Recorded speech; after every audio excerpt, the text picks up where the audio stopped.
1947 में जो लोग 3-3.5 करोड़ थे, वो अब 33 करोड़ और 30 करोड़ के आसपास आ गए हैं। वो भारत के संविधान को नहीं मानेंगे कि संविधान से ऊपर उनकी किताब होती है। और जो 50% पारसी है,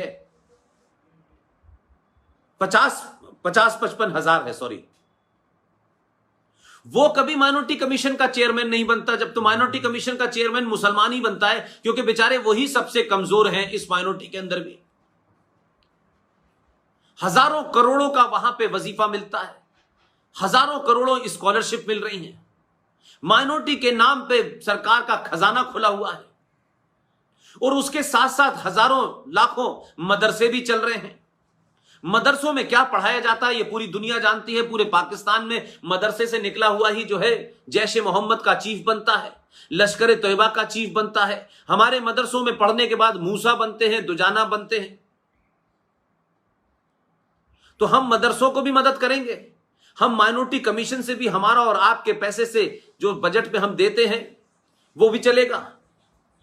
तो इस आदेश के चलते जो सबसे बड़ा मजाक है उस पर जरूर चर्चा आप लोग कीजिएगा। और मजाक यह है कि 1993 का ये जो नोटिफिकेशन है, इसके तहत जिन 5 लोगों को, जिन 5 अलग अलग पंथों को और मजहब को माइनॉरिटी घोषित कर दिया इस आदेश के तहत, उसका नतीजा यह हुआ कि भारत में 8 राज्यों में हिंदू माइनॉरिटी में है। 8 राज्यों में।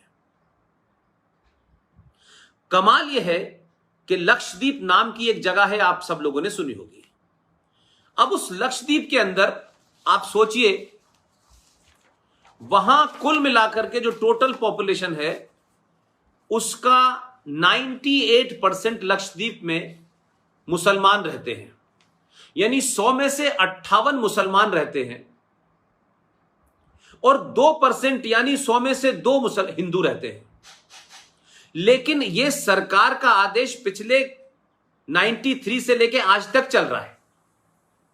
इस आदेश के तहत वहां जो 2% हिंदू हैं वो मेजॉरिटी हैं, वो बहुसंख्यक हैं, और 98% मुसलमान अल्पसंख्यक हैं।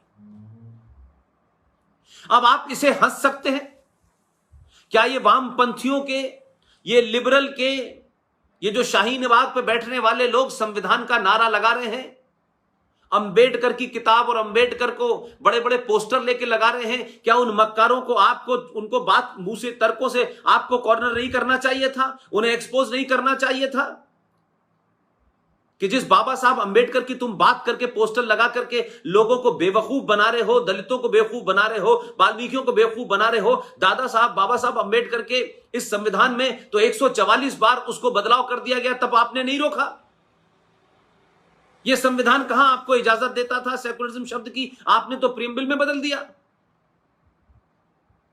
तो मेरा सवाल यह है, क्योंकि आप सब लोग छात्र हैं, पढ़े लिखे हैं, तो अपने बुजुर्गों से भी तर्क कीजिए। और मैंने बार बार कहा कि वो बुजुर्ग, वो बड़े, जिन्हें अपने बड़े होने का भ्रम रखना है, तो आज की युवा पीढ़ी के साथ जब कोई बातचीत करें, जब कोई आर्गुमेंट करें, जब कोई डिबेट करें, तो बार बार अपने बड़े होने का एहसास न कराएं। आप बड़े हैं, आपका सम्मान है, आप बड़े हैं, आपका अपमान नहीं होना चाहिए। लेकिन जब डिबेट होगी तो अगर आपकी बात को कोई युवा लड़का काटे तो आप उसके खिलाफ इसलिए मत खड़े हो जाइए कि हम बड़े हैं इसलिए हमारी बात सच होनी चाहिए। बड़े होने से अगर बात सच होती तो हमारे बड़े आज 70 सालों में हमें इस हालत में न खड़ा कर देते कि ये देश आज फिर दोबारा से 1946 और 1947 के मुहाने पे खड़ा हो गया है। तो 2% हिंदू लक्षद्वीप में मेजॉरिटी में है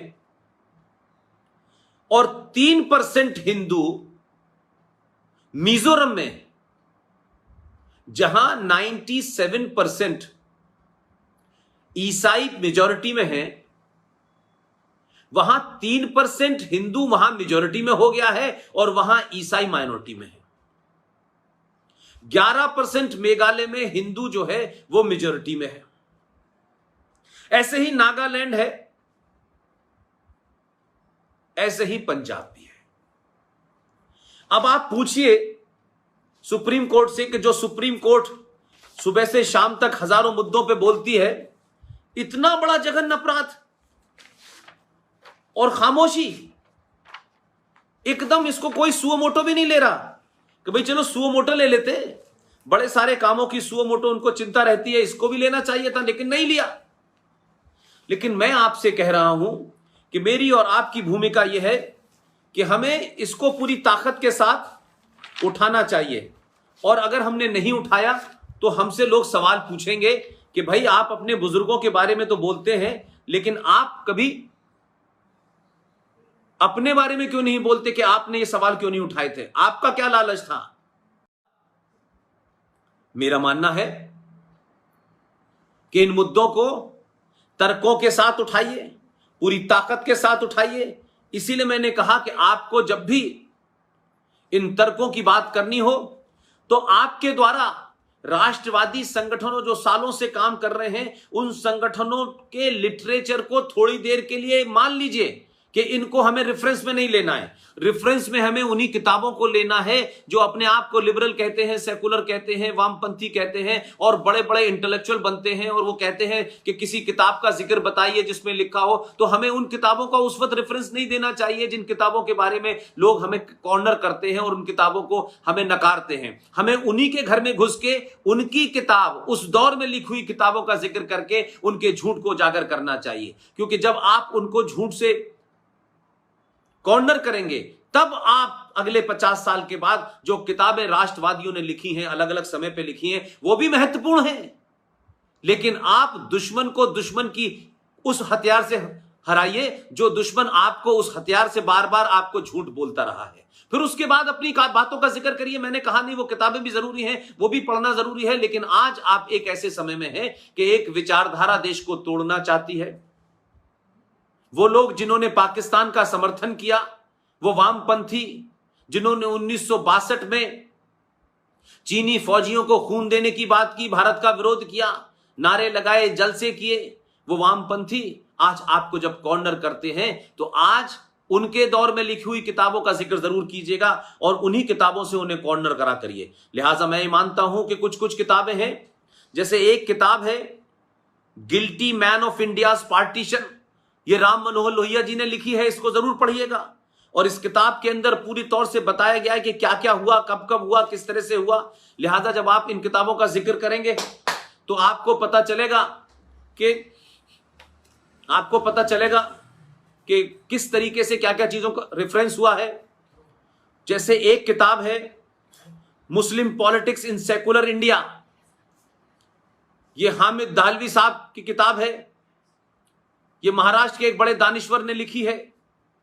हामिद दाहलवी साहब ने उनको एक्सपोज किया है, उन मुसलमानों को जो बहुत बड़े राष्ट्रवादी थे। उसमें एक बड़ा पाखंडी है जो अलीगढ़ मुस्लिम यूनिवर्सिटी का अपने आप को संस्थापक बताता था, उसको भी किसी तरीके से एक्सपोज कर दिया है। सर सैयद अहमद खान जैसे सर का खिताब अंग्रेजों ने अपनी दलाली करने के लिए दिया था, जिसने 1857 के गदर में मुसलमानों के शामिल होने का विरोध किया था। तो हामिद दलवई साहब जो अब नहीं है, महाराष्ट्र के बहुत बड़े दानिश्वर थे, उनकी किताब है मुस्लिम पॉलिटिक्स इन सेकुलर इंडिया, इसको भी पढ़ें। नेहरू जी के बहुत अजीज दोस्त और प्रेस क्लब ऑफ इंडिया के सबसे पुराने फाउंडर प्रेसिडेंट, हिंदुस्तान टाइम्स के फॉर्मर एग्जीक्यूटिव एडिटर, 1958 में प्रेस क्लब बना, उसके पहले फाउंडर प्रेसिडेंट रहे दुर्गा दास जी। उन्होंने कांग्रेस के पूरा इतिहास लिखा है और नेहरू जी की जगह जगह पोल खोल के रख दी है। और वो नेहरू जी के बहुत क्लोज थे, लेकिन ईमानदार थे। उनके वंशज आज भी जिंदा हैं। उनकी लिखी हुई किताब है India from Curzon to Nehru and after.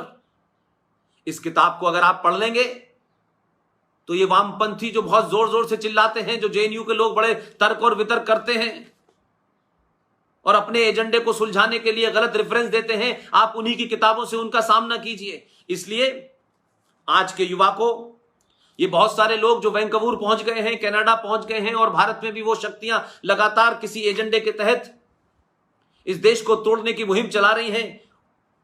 और जो आपके सनातन से निकले हुए थे, आपका एक भाई था सनातनी जिसने आपसे निकल करके आपसे दूर नहीं गया, वो सनातन की रक्षा करने के लिए उसने 5 चीजों का प्रयोग किया और उसके बाद सनातन को बचाने के लिए वो लड़ा। आज कुछ लोग उसमें से बहक गए हैं, उन्होंने रेडियो स्टेशन बाहर जाके खोल लिए हैं, बैंक खोल लिया है, करेंसी खोल ली है। आज किसी के बहकावे में वो ये भूल गए कि नांदेड़ में गुरु गोविंद सिंह की हत्या किसने की थी, अर्जन देव की हत्या किसने की थी, लाल किले के सामने शीश